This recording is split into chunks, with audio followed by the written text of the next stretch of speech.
So, Mr. Richard, being here at Seithogei Living School for last about 2 nights, I'm quite inspired by what you're doing in terms of building a whole house out of bamboos and organic farming. So, probably when I get back, I want to do something very similar. What's your advice? So, this is something which we all should plan. And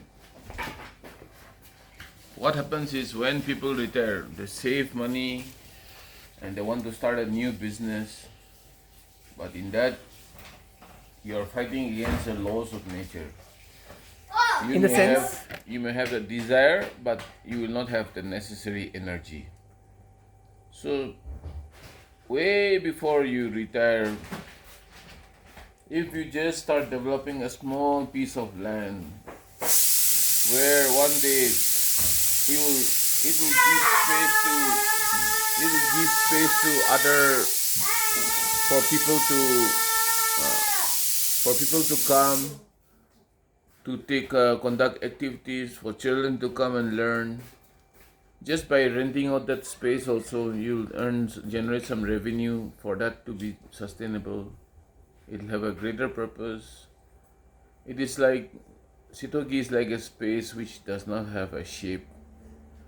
We can use it for any activity. People can come and use it for any activity. You just need to make sure that you have managed the water resource, sorted out the water availability. The other thing is you need to make sure that you have dormitory kind of spaces where people can be accommodated. A central kitchen and a garden from where you can harvest the food.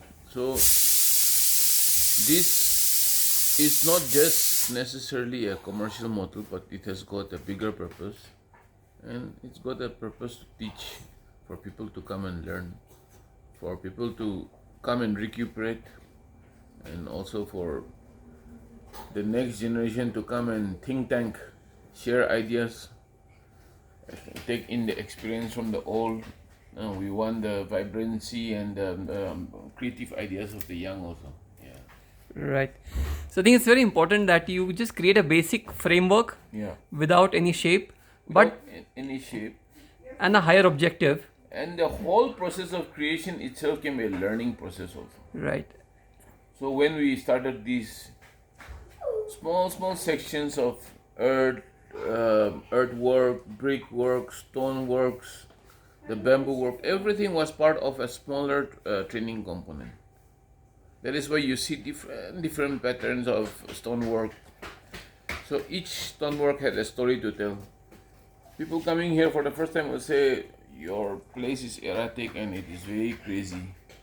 But each different pattern and each different chaotic component has got a story to tell. When you understand that, then you know that during this time, this group of people came and worked on this. And we intentionally kept it different so that one day when this group of people become successful, they'll be able to come and identify that this portion they did it.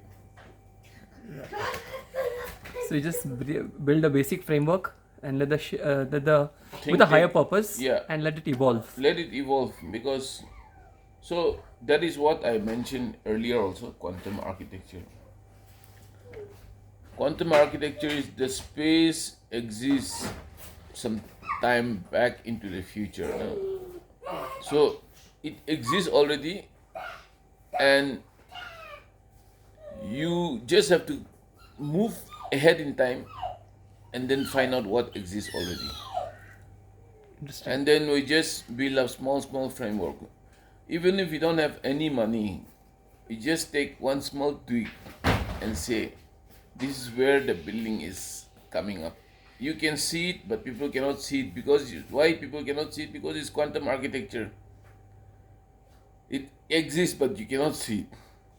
Right. Till you build it. Yeah, till you build it. Yeah.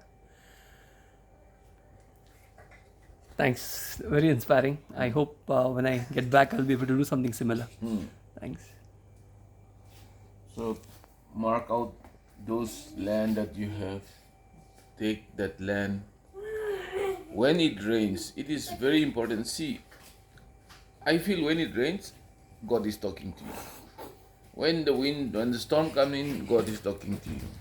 You should not hide or go into the shelter of your home, because Mother Earth, you don't know how Mother Earth, what is the mood of Mother Earth, and when Mother Earth speak, you avoid it. And why today all the problems in the world are there, all these climatic conditions?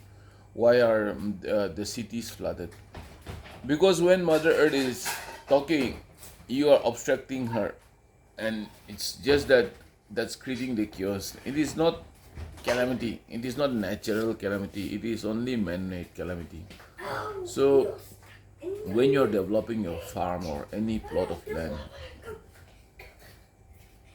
nature has developed that land on its own way before you settled into that farm, or the fallacy or the idea that that farm belongs to you. The farm was only leased to you in your mind, and you have to go to that land when it rains and see how the water is behaving. Is it able to are you able to efficiently guide it across the whole land and irrigate the whole land? And that should be artificially done, because you have already destroyed the natural shape. So when you work on that, slowly some plants will grow. It does not matter. In one of my farm, which we are doing, we allow as much wheat as possible. We allow it to grow so that the weeds we can convert into compost and mulches again, and these mulches will transform the land. But we just have to know how the waterways work and how the water has to run. What is the flow, and we have to redirect it. So the grass will come in, the fodder will come in, the livestock will come in slowly. It's a phase. Right. So it's important that have a basic idea and a higher purpose in life, and for that space, and then let it evolve gradually over a period of time, not So force things. when you visualize it more from the aspect of the natural world. Think of your land as a pit stop. What flowers should you grow so that bees will come? What trees should you plant so that birds will come? What are the various things that you need to put so that it is catering to the need of the animals, the insects, and yeah. Thank you.